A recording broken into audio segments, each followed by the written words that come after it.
The Ravens avoid disaster and get a last-minute deal done with their free agent left tackle, Ronnie Stanley, signing a 3-year, $60 million deal with $44 million in guarantees. The Ravens make sure that Lamar Jackson has his blindside protector during their Super Bowl run. I mean, it's not a Super Bowl run unless you make it to the Super Bowl. But if this is kind of, obviously it's a great deal for Baltimore. It's a below market deal for Ronnie. So again, that's great for the Ravens to get him back on a relatively cheap deal. But the reality is this just kind of puts them back at square one. This is just right back where they were this past season. They had to get it done, and it's great that they got it done, but the focus now has to shift to fixing the guard position, adding some more help at wide receiver, and then filling out the defense a bit. Yeah, no, you hit the nail on the head, right? Good deal for the Ravens, even though most people out there didn't want to pay Ronnie Stanley this kind of money, which is crazy to me. He's absolutely worth it. He's worth more. And teams like the Chiefs had expressed interest in him. And had he hit the open market, he would have made a lot more than this $20 million per year. I'm certain of it. But glad he's back. And like B said, that just kind of puts us back at square one. Okay, because there's still questions on the O-line, in particular both guard positions. Now, I know the Ravens are in love with Falele. That's their project. They're probably not going to give up on him.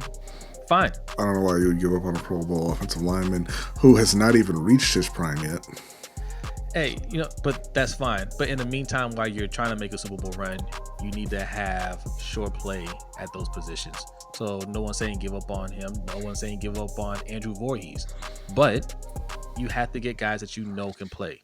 Kevin Zeitler is out there, available in free agency again. And he had an excellent year last year. That's somebody I think the Ravens should target. There are other free agents out there, veterans, that they should be looking at to make sure that we get consistent, solid guard play this season. That will boost the whole entire O-line. We got Ronnie Stanley back. Rosengarten held up well as a rookie. We got Tyler Linderbaum, one of the better centers in the league. We just need to get good guard play. I also expect them to kind of look at guards probably in the later rounds of this draft, right? Maybe they get somebody there, but they really need to boost that part of the unit in order for this team to really have a shot. Yeah, I'm not really. My expectation for Baltimore is that they are going to stick with Falele, and I think they're probably intending to stick with Andrew Voorhees. That was their guy at the start of last season. He obviously lost the job to Pat McCarry, who has now moved on.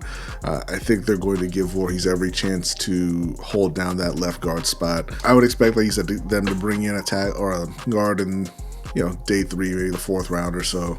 To try and kind of compete, and that ultimately Voorhees will win that starting job, which I mean I don't think is a great plan, but I think you have to kind of just set that aside. They've kind of said that's who they're going with at their guard spots, right? They said it last year. They thought they would be good this year at that position. I think maybe more importantly, or as important, they need to make sure that they have a backup tackle, which is something that they've never had in Baltimore. A lot of people didn't want to pay Ronnie Stanley because Ronnie Stanley has been hurt several times, right?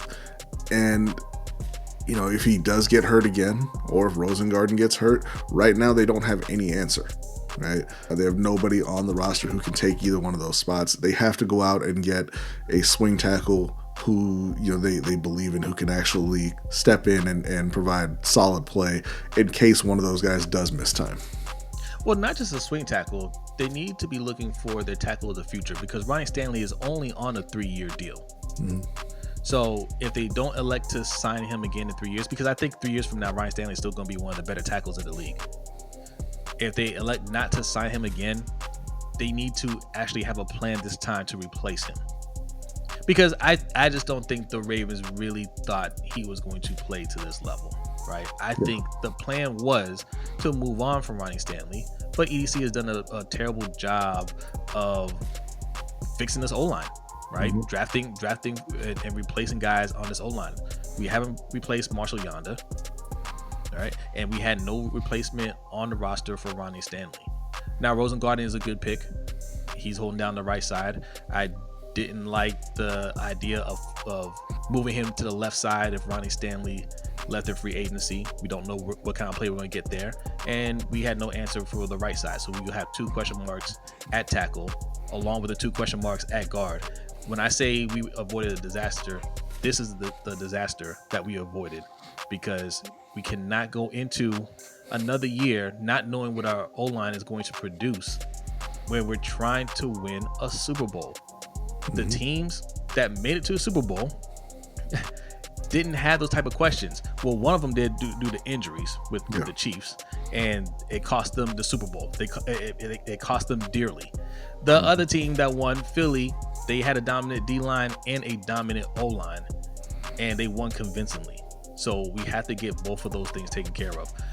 I know we say hashtag defund the defense over here, and it's still that way. You have to take care of the offense first. But when you go to fix the defense, start with the defensive line. Stop blowing your money on linebackers. Okay, no disrespect to anybody. Stop blowing your money on safeties. Fix that D-line and work your way from there. Yeah, and there's a lot of options to do that in free agency. But like I said, I think you do need to fix the offense first. They brought in Zay. They obviously they brought in Rashad Bateman. They kind of stuck with them as they develop.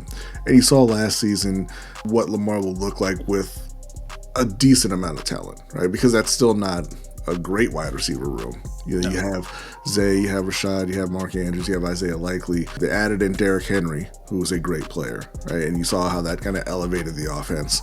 So if you're not going to go out and sign a veteran guard, go trade for Cooper Kupp.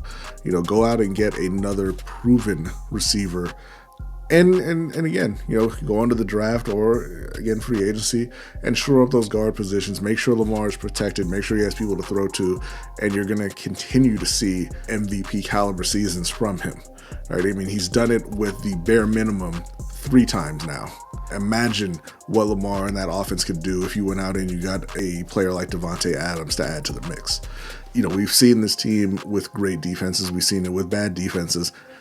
And it doesn't really make too much of a difference in the bottom line in Baltimore, right?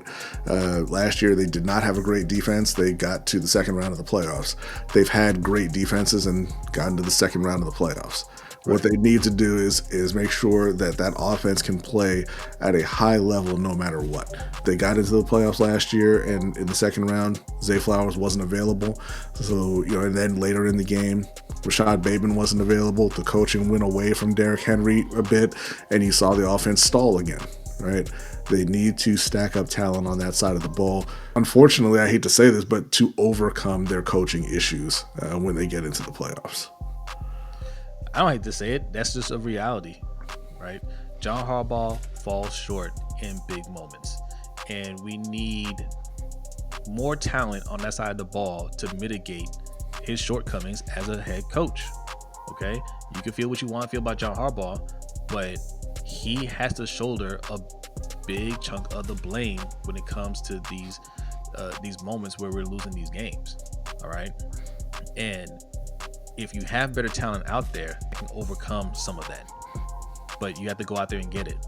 No more, hey, we can get it done with this person. Hey, we like our guys. No more of that.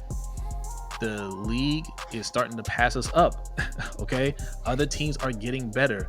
We have to continue to stack talent around our MVP caliber quarterback. He's the best quarterback in the league, all right? You can argue for Mahomes or whoever, but we go with Lamar Jackson over here. And it's time to start treating him as such. Get him the protection and give him the talent that he needs to lead this team to a Super Bowl.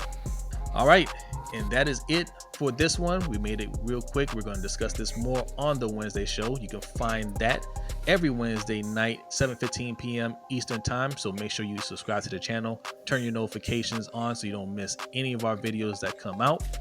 Also, take a look at our Patreon, patreon.com/LBHTShow, where we have the overtime show. You can join our Discord, and we give all kinds of neat perks. So make sure you check it out. Also go to LBHTShow.com, sign up for our newsletter, buy some merch, support the show. That is it for this one. We'll see you in the next video. Peace.